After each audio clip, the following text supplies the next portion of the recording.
What is up, everyone? Welcome back to another video today, and in this video we are doing the 30th installment of Random Model Airports. Today we're going to be doing the Sarasota-Bradenton International Airport. Thank you to Aviation Central for suggesting this month's Random Model Airport. If you have any new suggestions for new Random Model Airports, please leave them in the comments below. Sarasota is a bit of an interesting airport. Once again, it is another Florida-based airport, so quite a bit of interesting variety here, and you can see pretty much all the gates are filled, but just two of them. So just some basic history about the Sarasota-Bradenton Airport. It was a direct replacement to Sarasota's Low Field, spelled L-O-W-E, so not sure if I'm saying that right. National Airlines used to operate there, and they would have to regularly cancel flights because the runway was too wet. So they didn't have a paved concrete runway. I think it was like some type of sand-based runway, and it always rained there pretty regularly, and it still does today. So National Airlines couldn't operate here, and thus they had to cancel flights, and they were pretty much forced to leave shortly after they started service. I think it was like less than a year before they left. So eventually, the direct replacement to the Low Field was this airport, SRQ. National Airlines came over in 1947. And then moving throughout the 20th century, you had the likes of Eastern, National, Executive, and Florida, and also Mackey Airlines for a time at the start of 1970. There was a proposal towards the later part of the decade and into the early 80s to replace this airport and build a replacement a little bit further away from the city because the city was growing at the time. However, that was shot down by the airport authority, and thus this current terminal facility right here opened up in 1989.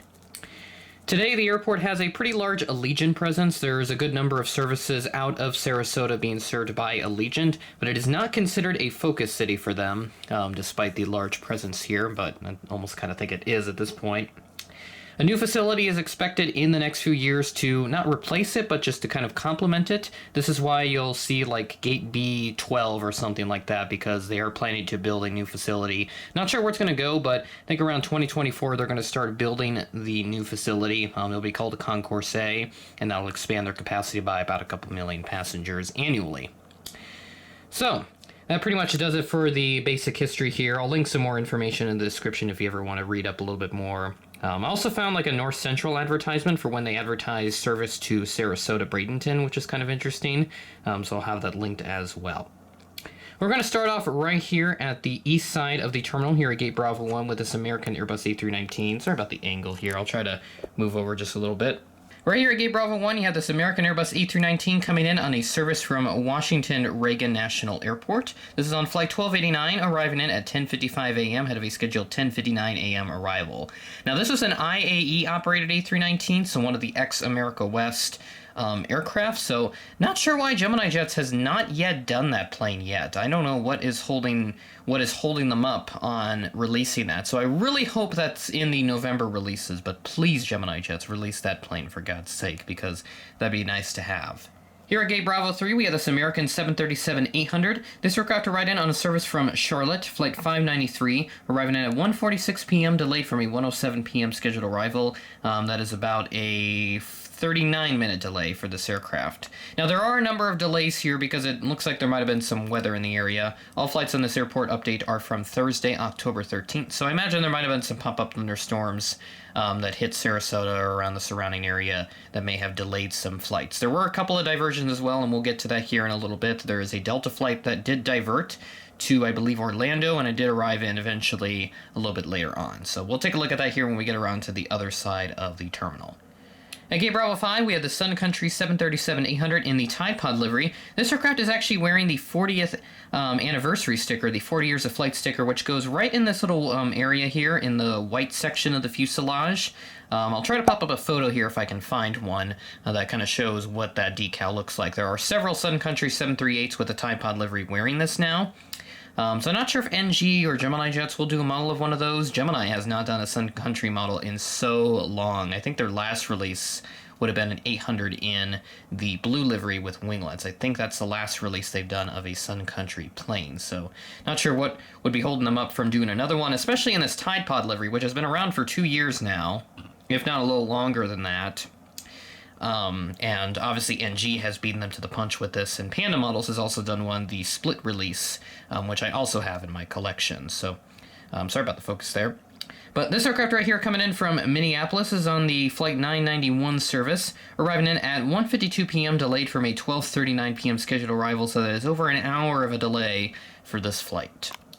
At Gate Bravo 7, we had this Allegiant Airbus E320 with sharklets. This aircraft arrived in on a service from Knoxville, Tennessee, Flight 3045, arriving in at 7:59 p.m., delayed from a 3:28 p.m. scheduled arrival, so that is about 4.5 hours of a delay. So a very serious delay here for the folks coming in from Knoxville on this flight, so I'm not sure what it would have led to that, if not weather-related, perhaps something maintenance or something, but I don't know. It could be a number of factors. This is Allegiant we're talking about, so could be literally a number of factors these days as well. So yeah, 4.5 hour delay for this flight. Not really looking good here for Allegiant, but we'll move on to the other Allegiant plane that we have here in this update.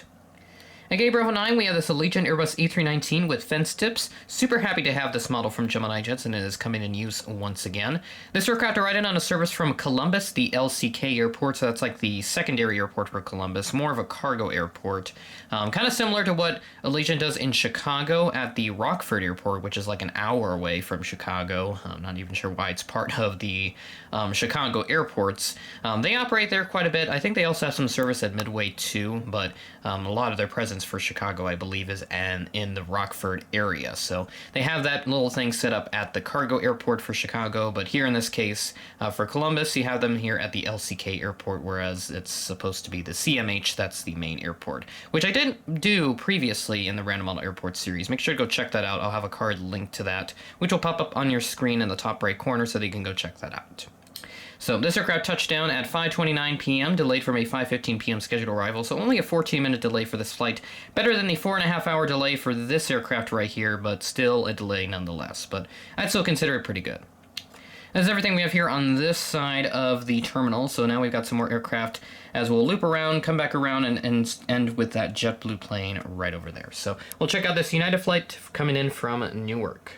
Positioned at Gate Bravo 14, we have this United 737-700 in the Evo Blue livery. This is the Panda Models release. This aircraft arrived in on a service from Newark, Flight 1496, arriving in at 9:35 a.m., ahead of a scheduled 10:08 a.m. arrival. So really good arrival here. That's about 33 minutes ahead of schedule. So really good job here by United Airlines on this particular flight. So they must have got a nice head start when they were leaving Newark. And Newark is a very congested airport, so kind of surprised that they would have gotten out there early to have such an early arrival. Either that or they may have had some tailwind to go with them as they were flying south to Florida. At Gate Bravo 12, we had the Southwest 737-800 in the Heart livery. This aircraft arrived in on a service from Baltimore, Flight 3143, right on time at 11 a.m. sharp. So that is awesome to see. An on-time arrival and right at the top of the hour. So 11 a.m. here for this particular aircraft of November 8523 Whiskey. Okay, I only just realized this, but the engine on this plane, it's looking like a rocket ship there. I don't know if you can see that, but that is pointed upwards, about to become a rocket. So I did not notice that until just now, even though I've had this model for almost 2 years now. So that's a little bit unfortunate QC issues there coming from Panda Models with this aircraft. But right here at Gate Bravo 10, we had the Southwest 737-700 in the Heart livery with blended winglets. This aircraft arrived in on a service from Dallas Love Field, Flight 1572, arrived in at 6:45 p.m. ahead of a scheduled 7 p.m. arrival. And this is actually 478 Whiskey November, which is the aircraft that Gemini Jets did back when it was wearing the Canyon Blue livery. But now, wearing the Heart livery, and this aircraft that Panda Models did, this is 950 Whiskey November. So this is the Waffle Collectibles exclusive release, which I was happy to see.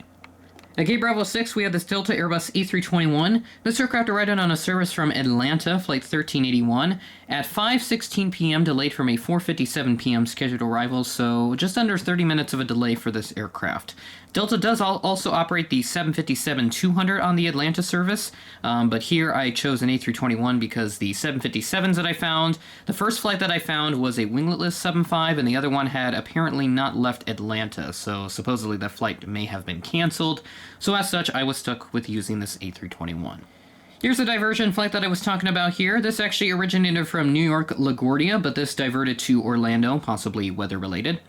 But right here at Gate Bravo 4, this Delta E220 came in from Orlando International Airport on Flight 2711. Scheduled to depart at 7:37 p.m., how ironic, but it actually arrived at 5:42 p.m., so yeah, that is a very interesting situation there, arriving in was that just a little under 2 hours ahead of the scheduled arrival time. So I guess they probably scheduled it to depart later, but they were able to get the aircraft ready earlier, and they were able to get out of Orlando earlier as well, perhaps maybe to avoid more storms in the Orlando area, because Florida is known to have all those pop-up showers and all that. 1 minute it's sunshine and rainbows and all that, then the next minute it is raining and, well, rainbows, because that's where the rainbows come from. And then the next minute it's back to sunshine again, so that's just kind of how it is down there with Florida weather. But yeah, that's all we have here for this Delta E220. Let's move on to the second to last aircraft. We actually got one more to take a look at, I just remembered, because it is such a tiny plane. I'm not entirely sure if I've used this aircraft yet in an airport update, but if I have, then yeah, but otherwise, if I haven't, this is the first time using this JetBlue A320 with the high-rise tail. So this is a fantastic model here coming from Gemini Jets, released back in 2017. Picked this up at the Airliners International Convention in Chicago for a pretty good price, so really happy that I found this model for that kind of deal, as I know this model fetches for quite a bit of money on eBay and some other secondhand places, so really happy that I have this model in my collection. A second JetBlue model was kind of needed for at least an A320 in the regular livery. But this aircraft arrived in on a service from New York John F. Kennedy International, Flight 163, touching down at 4:56 p.m., delayed from a 4:22 p.m. scheduled arrival. And this is 584 Juliet Bravo, also a high-rise painted aircraft. I have this zoomed in so much because we have a Cessna 172 here at the airline terminal.